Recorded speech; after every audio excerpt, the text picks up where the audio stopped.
All right. We're here. We're back doing something that we like to do. And this is going to be a very interesting episode because this is someone who I have known for years, who I never used to like in the beginning.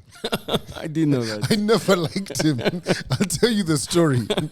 I never liked him, but I'll tell you the story as to why. And everyone knows why. This man, he goes by the name Gabu, right? So you know him off of literally everything, music, politics, all around good guy. So I know you're now like, I want to hear this, eh? So I've interviewed Bonai, I've interviewed Frasha, and of course I've interviewed you many times. But the reason why I never liked you is this. You were actually the diva of the group. Wow. How? True story. True story. There's a time we went for a concert. Frasha and I were laughing about it. Yeah. Inaitangwa Hakuna Matata. Lakini ilikuwa inaitwa Hakuna Matope. Oh, I remember. Buddha. Uko kipita nika unaenda TZ. And it was raining. It was raining. Nilikuwa nimevaa viatu zangu za white mpya. Hata singekanyaga. If you're calling me diva over that. This guy actually whatever. What do you call it? Ulikuwa umevaa viatu umeweka paper bag. Nilivaa paper bags. Yeah. Manzi. I remember, man. I mean, come on. Yeah. White shoes. Aye. Then I gave them out, eh? You gave them out? After the show. And yeah, God. I gave them out. But you know, funny enough, right? So it's one of those things in life where I think, you know how we're associated and schooled. You're like, maybe that guy's a diva. But funny enough, the one person out of the whole of P unit that I've become most close to, like utunaongeaga ufala most, yes, and I see most, is actually you. I'm not that guy. I'm not that bad. You're a good guy. You've never been an ini. You're actually a good guy. I've never seen your M-Pesa though. Sawa. Mabese nikutumia na M-Pesa, eh? Mabese hakuna story mob. Chukua kitu. You were working on. Now, let me ask you, how have you been, man? What's going on? What's different? I've been good. I'm enjoying my life right now. Mm-hmm. I'm in the place where I'm not bothered by anything. I'm not bothered by not having a song outside there. That's good. I'm not bothered by celebrity status. I'm just enjoying life. You're enjoying life. Yes. Yo, that's deep. That is very that's deep. Where I am right now. You know, a lot of people don't get to that point, eh? Of that calmness, akuna pressure, societal pressures, especially you as being the caliber of musician. Unajua ni star huku buna. Bro, hata squeeze hata in move. Serious? Yani you're not bothered? I'm not bothered. If you like me for who I am, that's good. But don't bring me other things. Wow. I mean, I know what I've done. I know I've been in the industry. Yeah. I know I've made a few parents get babies. You know that, eh? Najua. Yeah. You know, kuna watu wanaambia manzile ngoma yako ndio ilifanya nikapata wife mtu. So, for now I just want to enjoy my life, man. That's all I want. So, you know, when you say that, right? Talking about music, when's the last time we lingia studio? Last year. Last year. I have a couple of songs, eh? I have Umezichapa hold. Niko na ngoma mob tumefanya. In fact, this year, no. We have a couple of music as P unit. And I have a few as Gabu. Yeah. Lakini sasa as P unit, si juzi Frasha amekuwa hapa kwa show ameniambia ameretire. Frasha ameretire. Alisema hivyo. Kama Frasha amekama amevaa jazi imevaa 23 car like Michael Jordan, akasema after 23 years I'm here to retire. Bro, Snoop bado hajaretire. Na Jay-Z. Yeah. Frasha nani? Frasha bana. No way.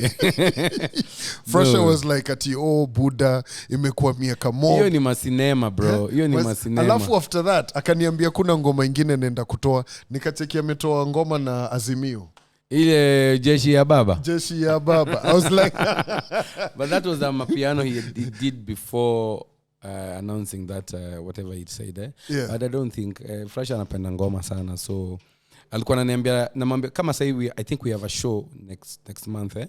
Nikamwambia Boni Frasha atakamkaa dancer. So I called Frasha nikamwambia tuko na show but tunakamkaa dancer, akaniambia zinda kama surprising artist, eh? Surprise act. Surprise act. Nikamwambia huyo si artist, eh? Huyo surprise act. Surprise act. Yeah. So I think Frasha loves music and is there to stay. He really does. He really does. But I like you guys as a collective, right? When I even talk to Bonai and how he is, how you are, that is actually a match made in heaven. We're actually buddies, eh? Yeah. We're actually buddies, kabisa, deep buddies. Eh? Yeah. And I mean, so it's not that music ati ndio imetuweka tu hapo, so at now tukikosana people go separate ways. We're still buddies, we hang out, we check on each other. Yeah. Cause nakumbuka when Frasha was on the show with me, nilikuwa namuuliza ile story ya mkienda Stato, zile nguo zilikuwa wet kwa paper bag. You can curse over here, kuna shida. Frasha alinipatia version yake ati venye amedunda. Frasha alikuwa ameenda kadunda nini, so the next day we were supposed to go to Stato for a tour. Frasha ameenda amepiga drinks, alikuwa amesema pakiwe nguo kupakiwa, kuna jeans alisema yoshwe jana. Lazima hiyo jeans ingeingia Stato. Ingeingia Stato. Yeah. Bro. Sasa Frasha alikuwa amepack tungo wake akonazo kwa gari. Akakumbuka shit kuna ile jeans. Kaambia mboch ni aje. Pakia hiyo nini uniweke kwa ndudhi juu. Frasha alikuwa na kaimara. So alikuwa apite tu akichukua ende hapo. Kama enda nini? Bro alileta nguo na paper bag ya Tuskies ama ni uchumi. Something like that. Nguo baridi. Na kaambia afungue kwa ndege afungue hivi. Hapo hivyo kwa engine. Afungue. So Frasha amekuwa mse ametuonesha mambo by the way. Kwanza alikuwa niambia after that ati venye mulimuenjoy hiyo story, there's a point where Mkosteto, I think you guys really did a long tour. It was almost a month or something. At that particular point ati demoja akawapikia ugali na nini. Alikuwa nasema ati hapo sasa ndio aliget nini. Bro. Aliget, what do you call it? His accolades back. Yeah. Bro tukienda Stato alisimamishwa huko kwa I think JFK or customs kwa agriculture huko.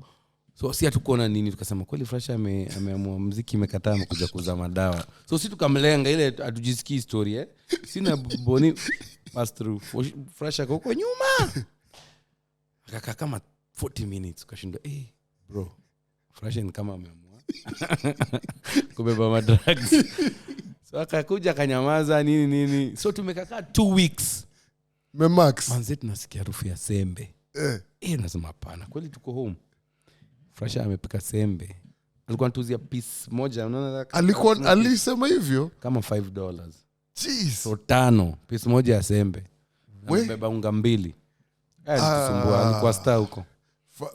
But when you remember those days, man, how was it? Ilikuwa mara yako first kuingia Stato hiyo time? Ilikuwa mara yangu first. Yeah. How was it? Yani muziki imekufikisha hapo. Ulikuwa unakaa down una imagine manze sikuwa na imagine za kwanza nilienda Stato na Kala. Bro nilienda Stato na Kala Zile za nini? Zile za tire. Alafu zilikuwa na beats za Jamaica. Bro nililand hivi msemwina kazi back kutoka kwangu $500. Nilikuwa nafikiria hata kuanza job ya Kala huko Are you serious? $500. 50,000 mzali buy nini zangu nimebuy hapo hivi Masai Market ama kitu kama 1500. Bro. So anyway we had a good time nini tulienjoy.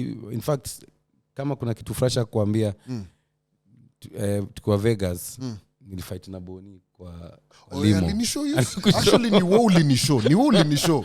Tulifight na Boni kwa limo niliwita jina ingine mbaya. Unajua ile jina ya Kikuyu ile ina depend ni gani? Ile jina kauja. God damn. Serious? So, unajua limo ni refu So Frasha amekaa huko mbele. Nilikuwa nakaa movie, nikaa Frasha na 3D Mimi na Boni tukifight hapo tumefight Frasha kwa ma champagne manze. Anasema what happens in Vegas stays in Vegas. That was anyway tulitoka kwa limo kasi ni mabeste. So nakumbuka Frasha na Boni walikuwa na mtoi, mimi sikuwa na mtoi. So do zangu mimi nilikuwa nina na change $1 to $1 naingia kwa strip club man. Mademu wazungu. Unazirusha huko kila kitu. Uko hizi vitu jaiona. Angalia diaper ya mtoi, Frasha anaangalia school fees mimi niko balling But how did you guys actually meet? Tulimeet na Frasha alikuwa anasoma KMTC hapa. Grew up you said Kenyatta. So and then Frasha na Boni walikuwa nakaa Kitengela moja. So mimi na Frasha ndo tulimita akanintroduce kwa Boni. Then we used to hang out together. Alafu Boni na Fresh walikuwa wamefanya ngoma na Nonini. Boni na Fresh walifanya ngoma yao ya first naitwa Beef. Alafu Kenda Caliph, we did our first song with Nonini. First Boni and Fresh walikuwa madancers wa Nonini. Yeah. Fresh anakaganeza dance. Hata ujiona Fresh kwa ngoma fulani ya Nameless Friday akikula ugali hapo jamaa fulani. Alikuwa na kofia na Boni wakidansa hapo. Interesting. So they used to be dancers So na mimi nilikuwa Caliph already, nilikuwa nishafanya my first song Paulina, so tuka click tu. Our first song was Si Lazima To Do. Interesting. You know, for me at that point, I think the first time I met Nonini was maybe 2010, I think. Alikuwa, he used to work at 1FM. Yes. Right? So at that point, I used to be a journalist. Oh, you already started? Yeah, I was a journalist. Hey bro, kwa mzee. I was a journalist. Ile nilikuwa reporter. Ile nilikuwa naenda kwa uwanja na report news. Tunapigwa tear gas, right? So he was doing breakfast, right? So ananiuliza, hey, what do you think about this? What? So Nonini was actually one of the guys who used to push to tell the management, you guys need to have him on air. Because me, essentially, I wanted to be a radio presenter, but they told me, be a news reporter. As you, try and figure your way. Figure your way. See, I don't quite remember whether it was you, but I know Frasha Kujad, I think, with Boni. Wamekampale downstairs. Wakumbuki Barclays Plaza kulikuwa na pub hapo. Kulikuwa na pub. Wanze nimechekia wasi na kumbuka hiyo time you guys amshikiki. Ngoma iko fire kabisa. But I think, if I'll be honest with you, we've had the best time in this industry, And this is not so old school, kind of, Go up in between. In between, yeah. So we've had the best of our times as artists and all that. We are very funny. Kila mtu anakuwa na nini yake. So nakumbuka na tumeteseka pia So before venye tumefanya Si Lazima To Do, we were boys of Nonini, si ndio? Nonini used to yani alikuwa anafanya tunalane because we used to take a bus from Nairobi to Deye, that's 17 hours. Where? Or a gig that hiyo night tunapiga gig. So Nonini amefly. Tunafika kama gig iko 30 minutes to start. Wow. Tunapiga show, tunapanda basi ingine 5 ndio mrudi nai. Wewe na hii ni wewe. Tunafika na hii tunachukua ingine tunaenda Uganda.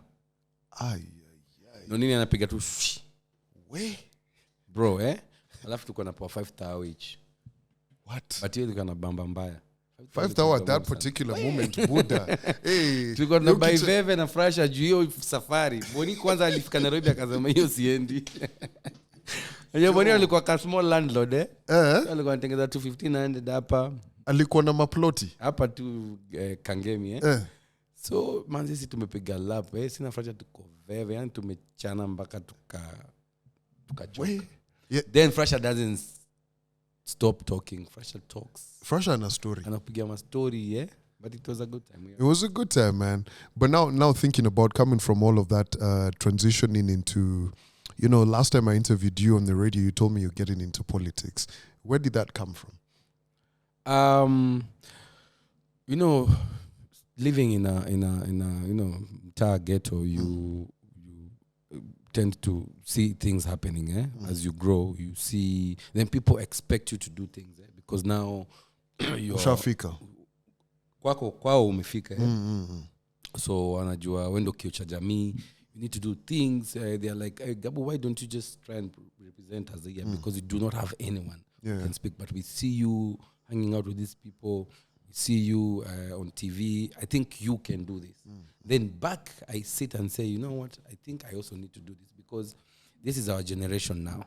If we don't start doing these things now, who is going to do it? If we don't start showing our kids that we are capable of doing this, start changing lives, start changing the community. Tunajua nini tunafaa kutengeneza, kama ni maboys tunawapatia wera, kama ni kuvisit orphans na nini, just to give them hope in life, because some of us kwa industry watu wengi wana ma parents. So we understand what we na tumetoka mbali. Ukiona ile picha yangu ya first na picha yangu ya sasa, they're two different, very different. Because nimepitia hiyo life. It's a process that even young artists also have to go through it. It's a process. Hakuna venye unaweza kuja tu sahi na ukue star sahi na uendelee. Of course, it doesn't happen like that. Utapotea haraka sana. So I think for me, I just wanted to give back to the community, and hence even what I'm doing now, because I was vying for MCA in Woodley with DNG, and our aim was to kuna buda fulani alikuwa tolewe, so my youth waingie. In fact, let me tell you, nilimit DNG. Of course, I'm just from before, but when we were fighting about this, you remember COVID? During COVID, kulikuwa na as well nasema we have to fight because we are not having shows. The bars are closed. We used to be together with DNG hapo mbele. Nasema we want to go back to work and all that. So we worked with a lot of clubs and all that. Yeah. So me and DNG tulikuwa hapo mbele. So one day I told DNG, I went to his office, I told DNG, I think I want to be the MC of this area. And I want your support. Kaniambia manze hiyo ni fitting manze. Hiyo ni poa sana. Kaniambia na I hope utanisupport. Kaniambia kusupport. Baadaye kusikia sasa yeye anasimama pia. Sasa umeleta compare. So but we did our best. It was my first time nilifika mpaka kwa ballot. And luckily DNG alishinda. He's our guy. Let him do it. Let him change the community. Yeah. But you know, from what I know about you, of course you're around a lot of people who are in politics as well. But you know, also politics at times it doesn't have to be ati uko in, what do you call it? The seat. Elected. There's so many different things that happen around politics and what. But let me ask you this. I've seen you and Jago hang out and become friends from, way back when and everything. But how did you guys first meet? Because, I mean, at that point, both of you guys were in music and all of that. Him doing a different sound, you doing something different. Alikuwa kambi ingine. Alikuwa Ogopa, main switch. Yeah. Na mimi nilikuwa Caliph, yeah. So alafu you guys started doing your own thing. I mean, tulikuwa tuna meet in different gigs and all that, na niko pia mimi niko na Jago ni mtiaji sana. The way you used to see me at mtiaji, niko na Jago anajifanya sana, kupiga mabling bling huko. Ako na Jaguar. Ako na Jaguar usiku. Ako na 808. Ako na BMW huko. Alikuwa anatusumbua sana na mashore wengine wanaweza find things. Si tumestruggle, and then the worst nilichukia Jaguar. So tumeanza muziki, si tumepiga weka I think si weka tuko kare huko or something. We have one big song, and so Jaguar has like a kigeu like this, so we're going for a gig. Jaguar akasema ingia first. Man akaingia, kumbe alikuwa amebeba change ya kama 50,000. Ndio ile akarushaga hivi. Nakumbuka hiyo time. Ilikuwa I think ilikuwa Safaricom skiza or something. Yeah. Kisumu I think. Watu wakapiga nduru manze, Jaguar ameperform akasumbua. Next on stage P unit. Sasa wanangoja tutupe do Naambia mtaka hapo msikize ngoma zetu mpaka There's nothing like that. So Jaguar used to play, alikuwa na akili ingine smart sana. And he's a smart guy, he knows what he's doing and he knows more about the industry. That's the thing I like about him. He will tell you the truth. He will tell you. Kuna demu yake nimletea ngoma. Akamwambia, what do you think of this song? Jaguar akamwambia hata national anthem ni poa kuliko ngoma. That's cold. Yani alimpiga. God damn. But if you take it negatively, pole. But if you take it positively, nikaa nakwambia, alikuwa anamwambia compare. I mean, ukiletea ngoma Jaguar atakwambia your people say mtu unafaa compete na any this and this. Where do you think you are? Because nakumbuka back wakuogopa na situ kwa Caliph. Before urelease ngoma ulikuwa unakalishwa chini unachezea ngoma ya wasoko hapo kama Jua Kali no nini Flex. Nakumbuka Flex. Yeah, nakumbuka Flex Nyundo. Jimmy Gate. And Jimwat. Anakuchezea ngoma na kwambia wewe unafikiria yako imeshinda gani? Check hiyo. So pia the same walikuwa wanafanya hivyo. Pia ukienda kwa Pinyo kimpea ngoma, Pinyo anakuambia bro, Jaguar ameleta ngoma nyingine hapa. Hata kwanza ndio feature yako for 2 weeks. Usiangushwe. Unajua beat the beat ilikuwa ina determine a lot of things. I remember. Kwanza ukiwa kwa beat of the week. Hey. Because we never used to have internet. You didn't have no Spotify, nothing, none of that. Nothing. So unatoka job or wherever you are, ama school, 4:30 uko hapo na watch the beat. Unacheki ni ngoma gani? Paulina the beat of the week. Mimi nakumbuka day flani Bobby Mapesa wamedrop Wezere. Hizo mawezere za uziza. Mpaka napigia kuzo yangu. Mtaa yao namwambia Buda. Umechekio ngoma. Walisumbua. Hey, those were some classic ones. But let me ask you this. Out of top of mind, from that whole era of music, what would you say are your top 5 best songs of that particular era? Let's say between 2007 all the way mpaka say 13, 14 hapo. Maybe I'll say in terms of artists, kulikuwa na ngoma fulani akina walikuwa wanaitwa Sema the group ile out of Coca-Cola. Sanaipei Kevin na Pam. Man, I used to have a crush on Pam. Me too. Wait, mwanzo nilipatana na Pam, unakumbuka Wine Bar? Utao. Pale 20th century. Buda nimeketi hapo. Mwanzo nakumbuka hiyo time nikula ka black ice. Na chiki Pam, niko what? Nasema hapo ndo kama unanichukia Manzi, ina kwanza hiyo party ya Black Ice, unajua Black Ice ilikuwa inaitwa Sengenge. Sengenge mbaya, ilikuwa nasumbua mbaya. So there's one song of theirs I used to like. It's famous, really funny. They I had can't some remember the song, but Haye or something. There was a very hype song. Oh yeah, there was something like that. Yeah, that was a like very that, good song. Yeah, that was a good song. The other song for me was I was still following Pam. Now Pam and Waire. Kali. Ile Motorola. Wait, Buddha. Juicy nimekuwa na Jua Kali. So he's just dropped a new album called Utu Uzima, right? Yeah. So after that evening we're just catching up. Alikuwa ananiambia manzema stories za endorsement your time. Alikula.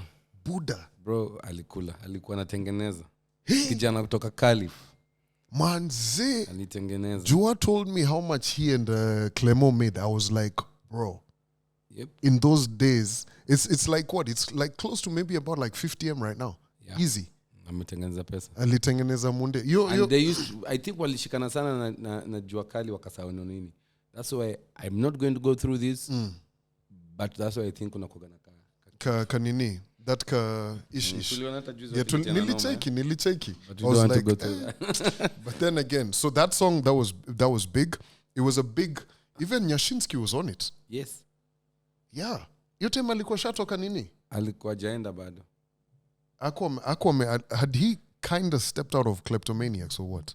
Because there was no other person on that from Kleptomaniacs. Tulikuwa tuna hivyo kama venye BN sasa anafanya. Something like that. Tabia mbaya hizo.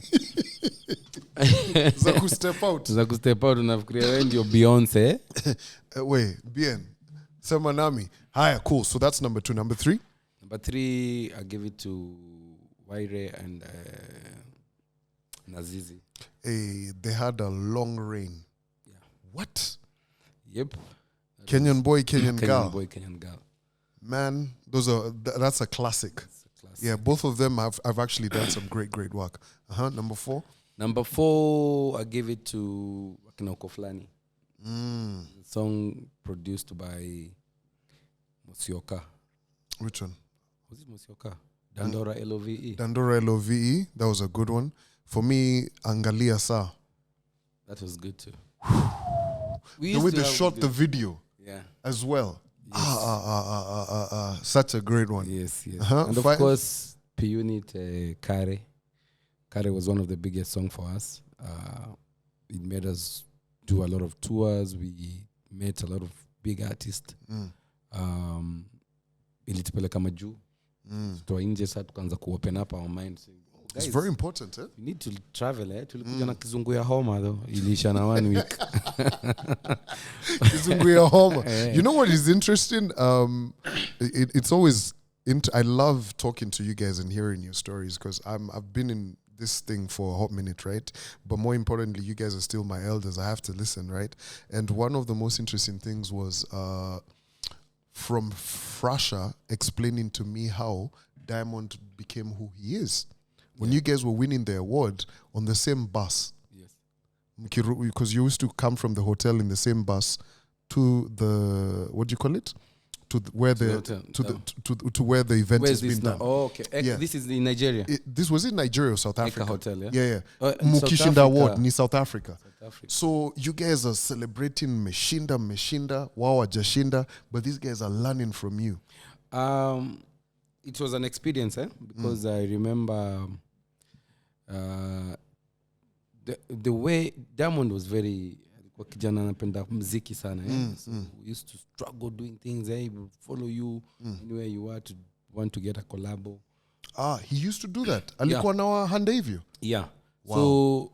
So one day, so we are nominated at MTV 2011. Yeah. No, 2011.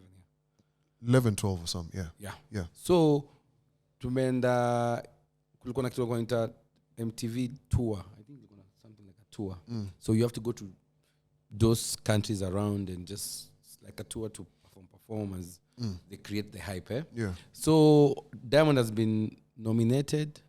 No, he was not nominated, but he was those young surprising artists. So si tumeingia, tumefanya kare nini. Diamond ametufuata mpaka kwa airport manze. Katuambia manze fanyeni collab na mimi manze. Ametupea CD, hiyo siku kulikuwa napewa CD. But sasa si eti tulikata kufanya nini, but tulikuwa tumetoka hapo tumeingia tour state nini. So we didn't hatukuwa na hiyo time ya communicate na hivyo haraka. So I think for that we were not able to do a collab. But then we now went to MTV in South Africa, and Diamond was chosen to do for us the chorus for Kare. Because it was this young artist who was coming. So we were on the same stage, EVE, Rick Ross, and Kina Radio and Weasel, guys from South Africa, Tear Gas. It was a lot of, Kina P Square and all that. So Diamond was the one in East Africa. He was chosen to perform with us. Wow. And then from there, he's been working hard, and he's where he is.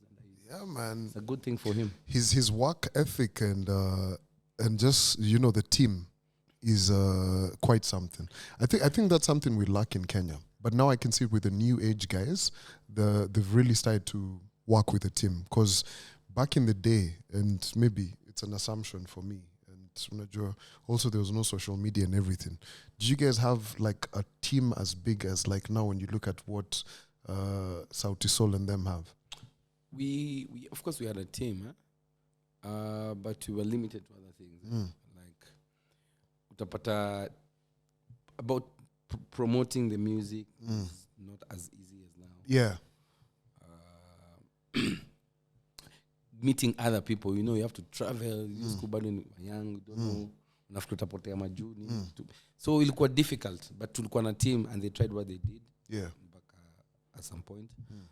But I think now it's easier because communication is very fast. Chop.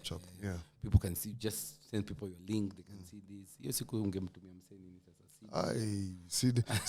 Inapotea unless umetuma na like DHL or something. Yeah, so it was difficult, man.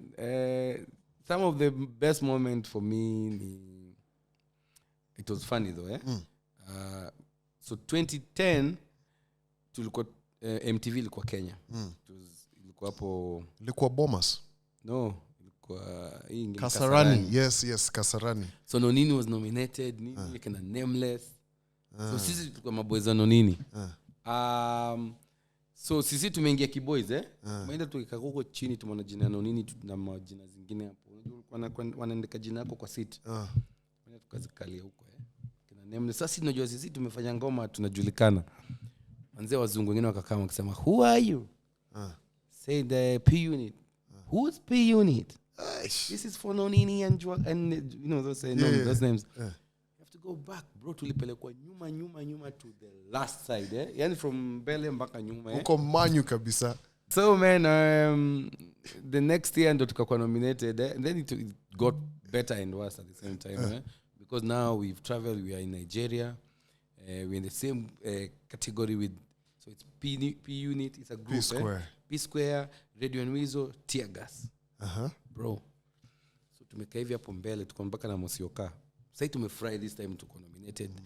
Sitting in front. Tuko within. So tunajua kama tumekuwa mbele lazima kitu ni yetu ndio tukimbia haraka kwa stage to waste time But thinking those kind of things bro. Mzangasema and the winner is P. Tukatoka mbio. Tukaenda towards kabla tufike katikati at square. You know how embarrassing that was We imagine. Then these niggas didn't even come What? I go kwa TV hapo. Sorry guys, we could not make it unless we've come from Kenya So tupatie tu award bro. Wow. Anyway, those are the best moments I always that think was about. painful. But at that point you're just like, okay. We didn't care, but it was embarrassing. Yeah, it was. It was fun. Because at least people knew there was P unit. Yeah. Man, but you know what? As we conclude, man, you know, you've shed so many light on so many different kind of stories. So, what is giving you happiness right now? Peace of mind. Bro, there's nothing good as that. Peace of mind is the most important thing for me. Because as much, sometimes things are not going the way you think they would. But when you are at peace, you gather yourself to push yourself to the next side.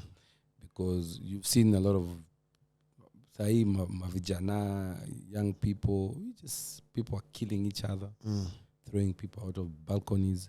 It's a lot. People don't care about lives anymore. So as long as you are trending, as long as you're showing off you have money, and you feel like you own the whole world, you do not respect people's life. So for me, other come notice, I'm not in scandals. I try to avoid. Nimelay low because nishachoka kufightia wase. Wanafightia wase. Mimi nilikuwa ule mse napatikana niko na mashada sijui kwa nini. Niko na war nimeanzisha war.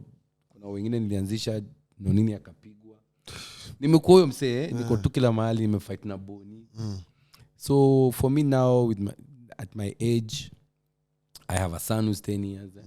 So I need to be a better example for him. So I'm just following. I'm enjoying my life, but I'm not in the public like that. Yeah. He gets to that point. Yeah. Really So that's for me. So then I try and connect networks, just to see who's the best to sit down with. I try to gather new brains to understand other things rather than just music. So that's why you see me hanging out with the Washimi ones. I try to look for tenders, jobs. No, quali, let's more grind. Yeah. You know something I saw Ombachi. You know Ombachi, Roman chef. He tweeted and he was talking about as an athlete and he kind of related to music. And he said, your performance cycle at where you're performing at optimum is probably like 13, 15 years. And in that particular point, you're not thinking about what will come. So in everything that you do at that particular time, you need to really see what is going to come. Because imagine you're supposed to live up until you're 80. At that particular point, you may be, 35, 36. That's what athletes usually retire at. Yeah. And you have the rest of your life. What do you do then? So you need to plan pole. And I tell these young guys, but then when you're young, enjoy life. But just know, age sometimes catches up with you when you don't even know. Yeah. So you need to plan things. You need to, when you get a show, 50 Gs, 25 Gs, you're busy. Fanya tu vitu hivi. Yeah. Start small, learn things, fail fast. I tell people, fail very fast so that you wake up again. You understand, you do again. Yeah. Lakini ukingoja for 10 years to fail that one time, you've already wasted 10 years. You have. Yeah. So it's better you try every day and just be yourself, have confidence. Just be open. Open your mind. There you go, my brother. Thank you very much. Yeah. You've dropped some really good gems. Yeah, man. You know, like squeezy buda. Kuna story ni mobe. Story ni mobe. Lakini hizo sasa tutatafutana. Squeezy unaenda club gani? Nilize squeezy niko na club gani? Ungeniuliza hivyo tungeendelea. Okay. Anyway, that's going to be on the next episode. of the man over here. Thank you very much for coming through and keeping time and of course coming through. Of course I always keep time, eh? He always keeps time. He was very excited about I being either here. come early or I don't come. Peace.